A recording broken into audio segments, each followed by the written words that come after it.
Hey, it's John Mitchell and you're watching Bubble TV. This is where I try and help you achieve your goals in VCE. And this is Whiteboard Wednesday, where I try and answer your questions. And today's question comes from Paula, and she writes, "Hi John, so far I've been going okay in business, but I continue to drop a few marks on each SAC due to silly mistakes." It's a common thing, Paula.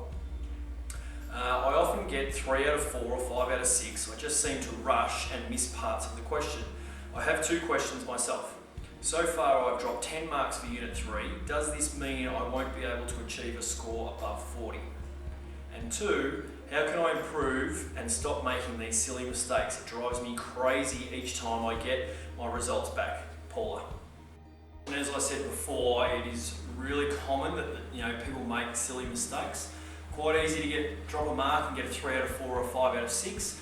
So common mistakes that my students make is if we say, define a particular term and provide an example, they forget the example. If it's worth 2 marks, they just define it and then don't even write an example. Now they are free marks essentially that you're just giving up. So really common mistakes.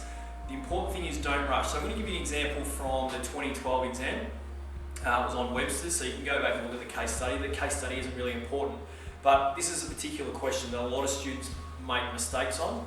So discuss an appropriate management structure for Ms. Glass's expanding business, and it's worth 4 marks.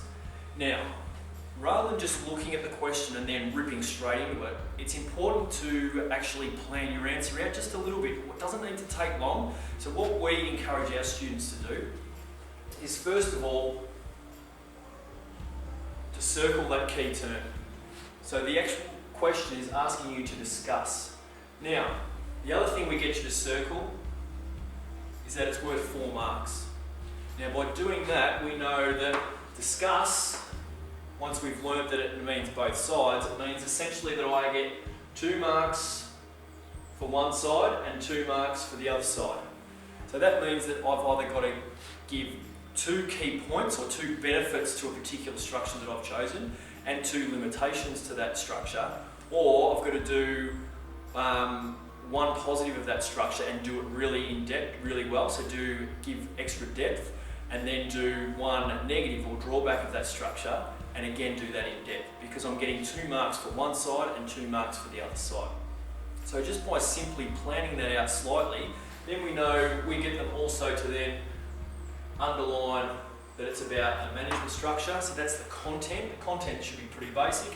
Then we know whether it's a functional, divisional or matrix structure, and we get to choose. And also it's important that it is an expanding business, so we also highlight that, because then when we're referring to our positives and negatives or our benefits and limitations when we're trying to discuss, we can refer it back to an expanding business and why that a particular structure would be the most appropriate for an expanding business. So Paul, that was my answer to your question. I hope it really helps you get rid of those silly mistakes. And again, don't stress about the above 40. There's a lot of factors that go into that. And don't worry too much about dropping marks per se, but worry about dropping ranking. And make sure you keep that ranking in your school as high as possible. And that gives you the best chance to get a score above 40. Now it's over to all you guys, and what we want you to do is head over to the blog, and I'm going to give you a series of questions, and what I want you to do is, in the comments section, write down what you would circle and what you would underline in that particular question. So head over there now and go through that.